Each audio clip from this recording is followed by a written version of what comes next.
I almost called, but I put the phone down. The number was already on the screen. My thumb was hovering over the button. And then a thought came in. They're probably busy. I don't want to interrupt. I'll try another day. So I set the phone back on the table. If you've ever done that, this conversation is for you. There's a particular kind of loneliness that doesn't come from being ignored. It comes from silencing yourself, from needing comfort but convincing yourself not to ask for it, from missing your child and deciding that your longing might be inconvenient. Many parents tell me the same thing in different words. I don't want to be a burden. They have enough on their plate. I raised them to be independent. And beneath those sentences, there is something tender, a fear of hearing impatience in their voice, a fear of being the extra task on a long to-do list, a fear that your need might feel heavier than your love.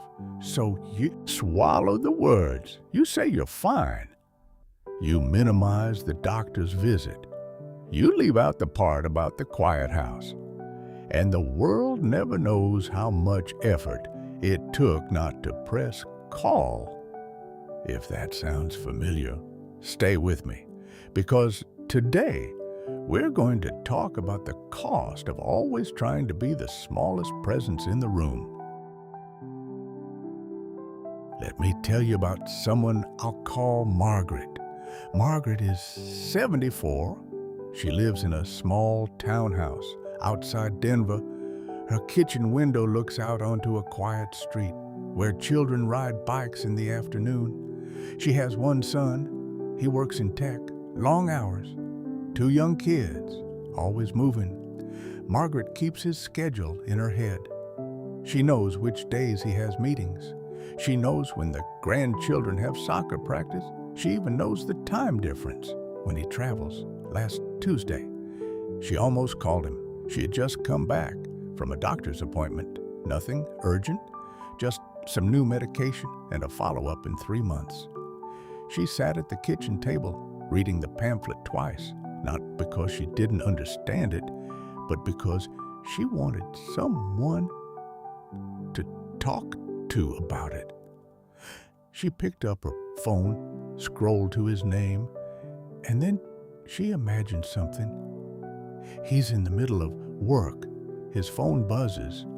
Sees Mom on the screen. He sighs. Not out of anger, just stress. That image was enough.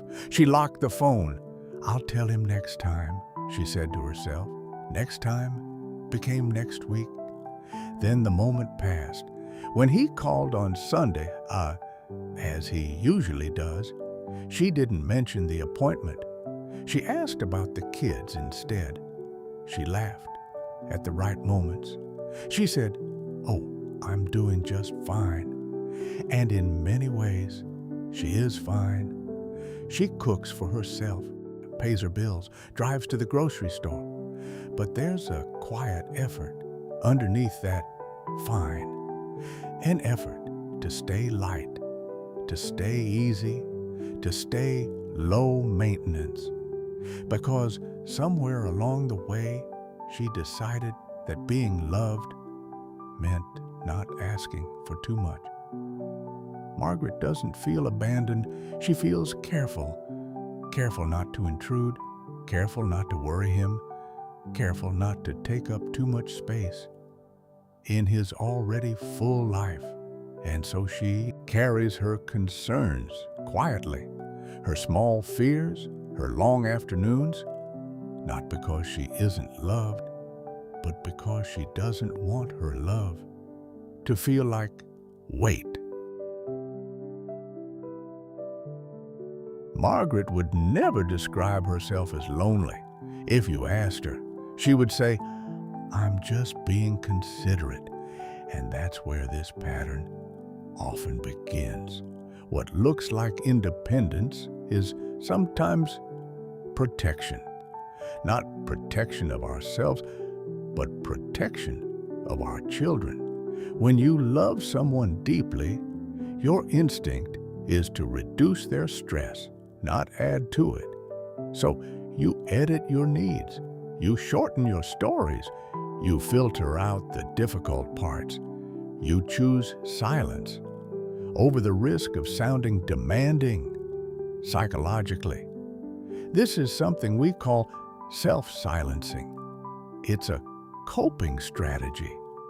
You learned, perhaps decades ago, that being stripped meant not asking for too much.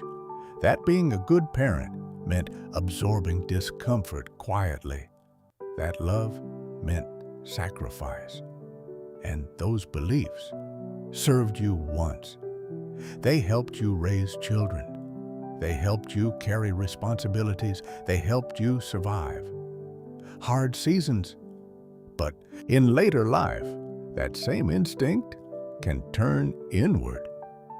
Instead of protecting a small child from worry, you begin protecting an adult child from your humanity.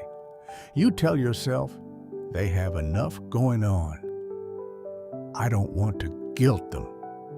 I don't want them to feel responsible for me. So you adjust.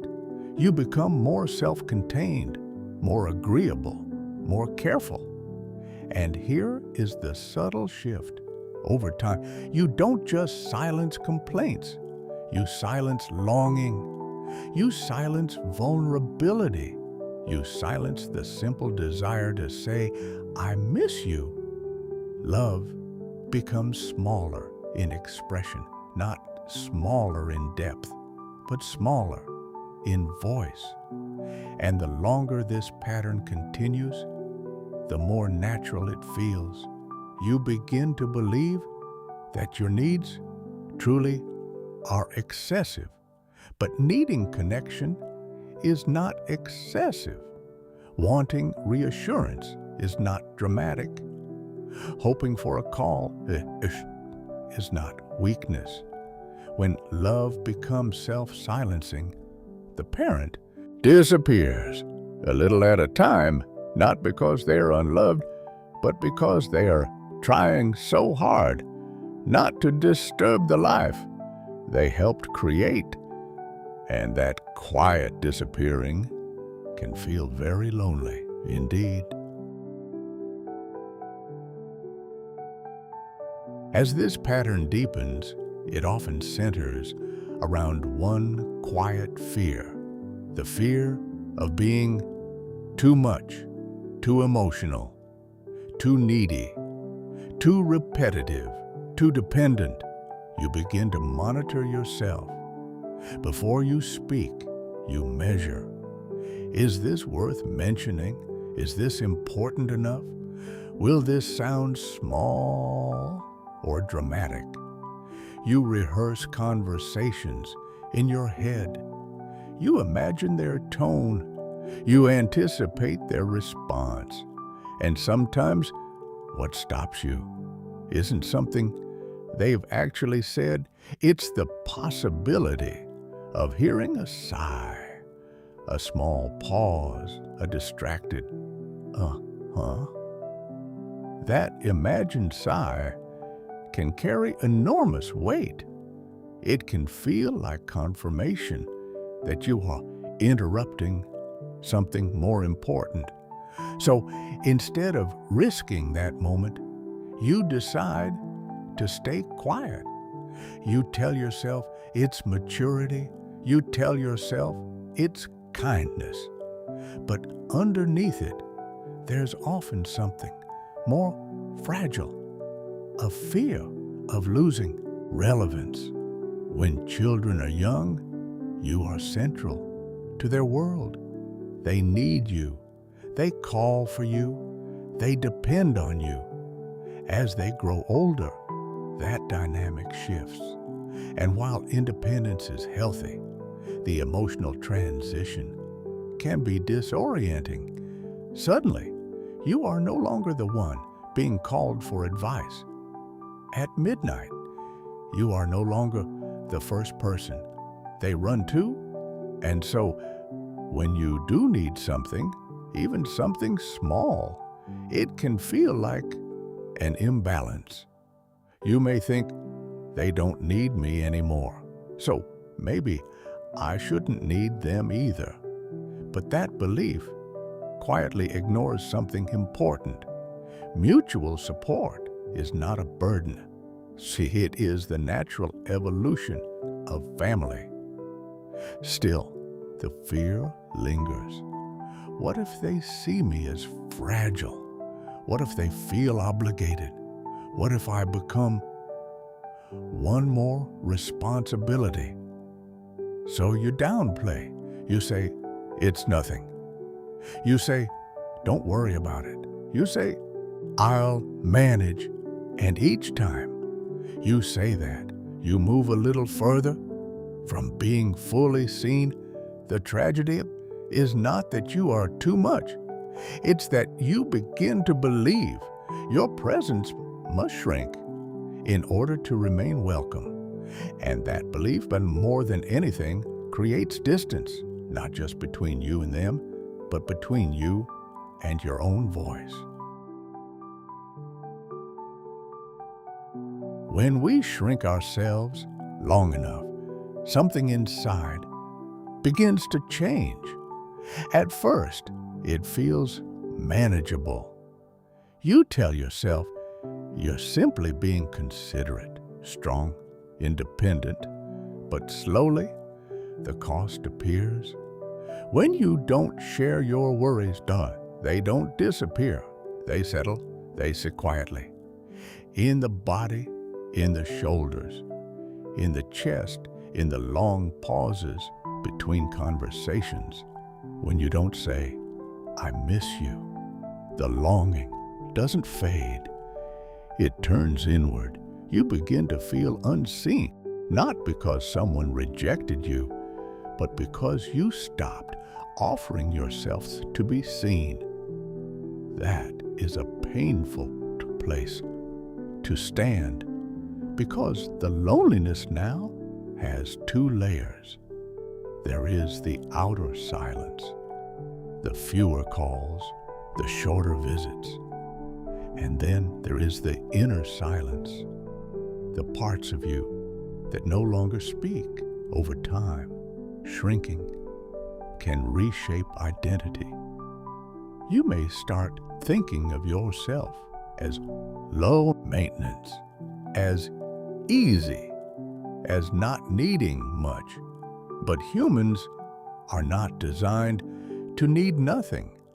The need for reassurance, for conversation, for simple acknowledgement, these are not signs of decline. They are signs of attachment. When those needs are consistently minimized, self-worth can quietly erode. You might find yourself hesitating before sharing opinions, apologizing for small requests, feeling guilty for wanting company. And perhaps the most painful consequence of shrinking is this: you begin to forget what it feels like to take up space comfortably. You second-guess your stories. You edit your emotions. You shorten your calls. And eventually, you may stop reaching out altogether. Not because you don't care, but because caring feels risky. The heart was never meant to live in containment. It was meant to express, to connect, to be received. When we silence ourselves repeatedly, we may believe we are preserving peace, but often we are preserving distance. And distance, when layered with self-silencing, can deepen loneliness more than absence ever could. If you recognize yourself here, if you have been shrinking to stay acceptable, I want you to hear this gently. Your presence was never meant to be reduced. to remain lovable.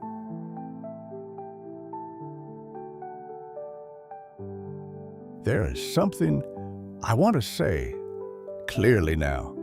You were never meant to disappear.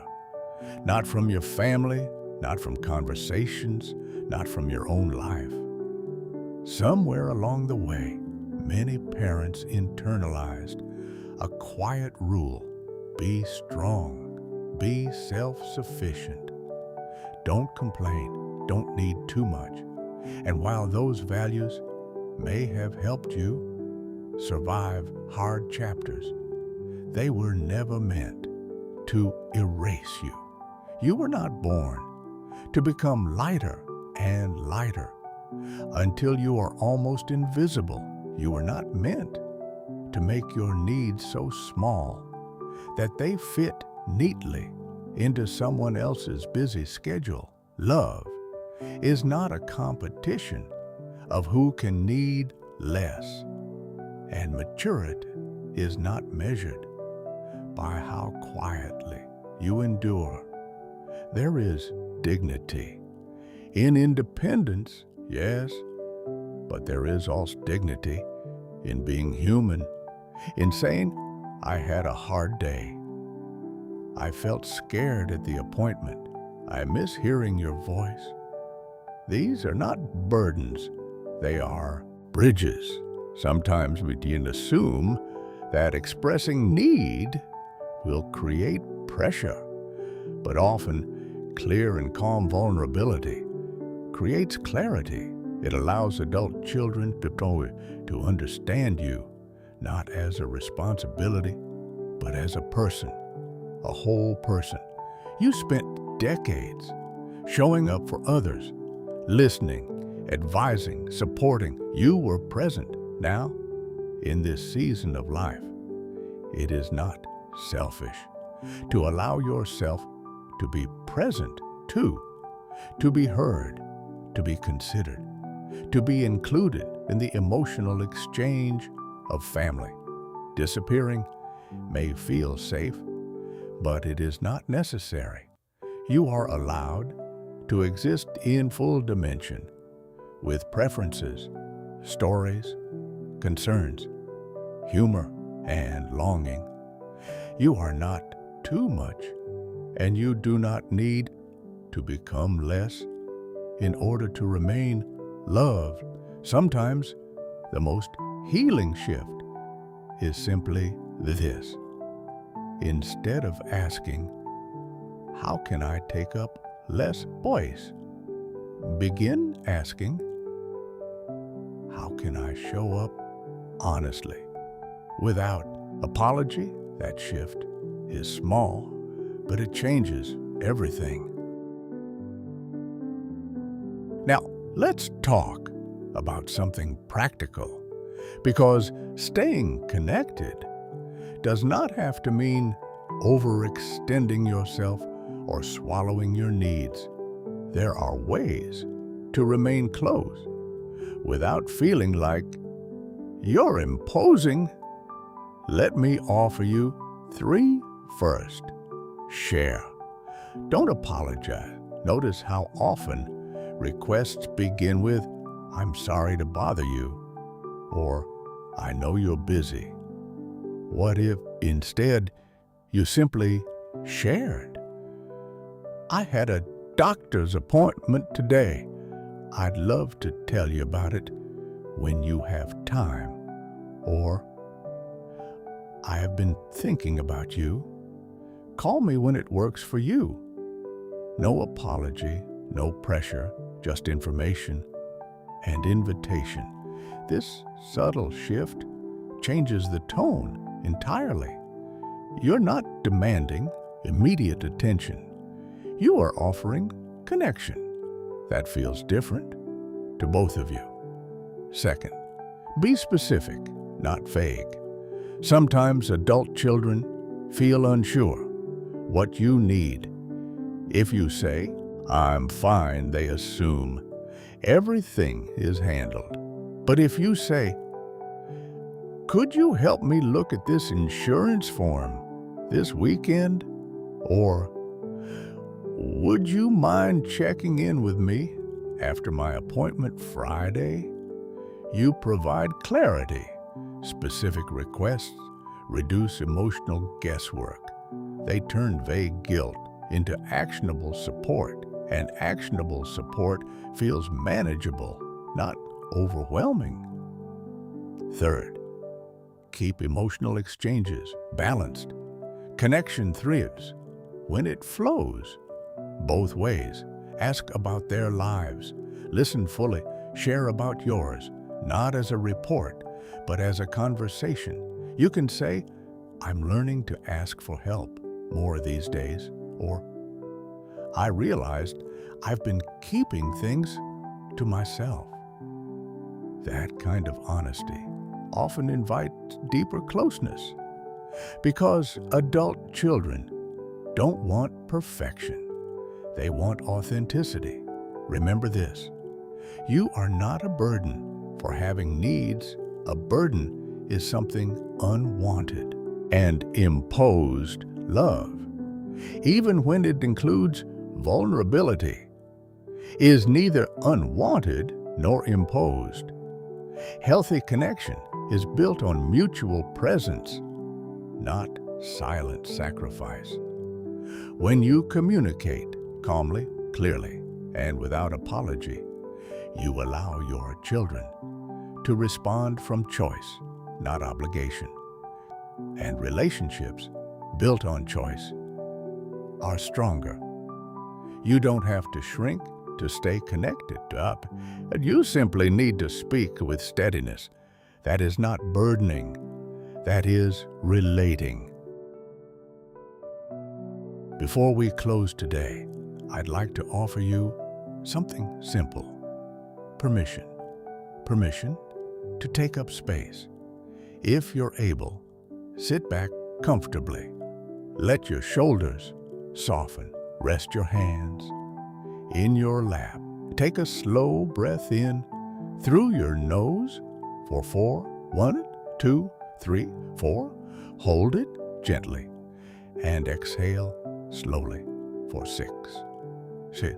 5, 4, 3, 2, 1. Again, inhale, steady and calm, and exhale, letting your whole body settle now, quietly, in your mind, or in a whisper.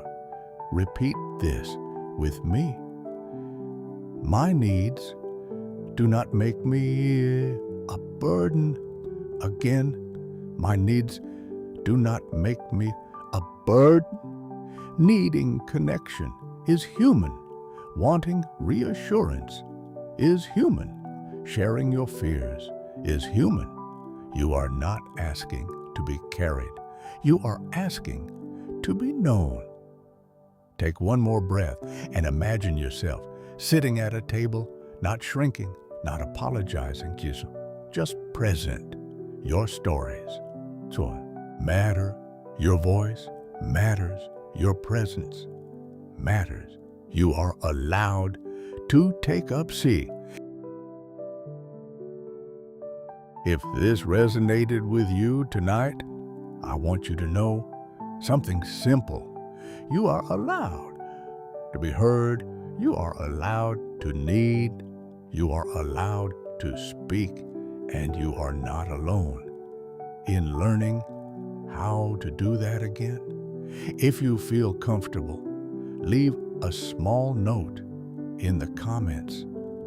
Maybe just this: I'm learning to take up, or even I understand. Sometimes the bravest thing we can do is let someone else know they're not the only one. And in our next conversation, we're going to widen the lens. We'll talk about something many people feel, but few openly discuss. Loneliness in America's elderly.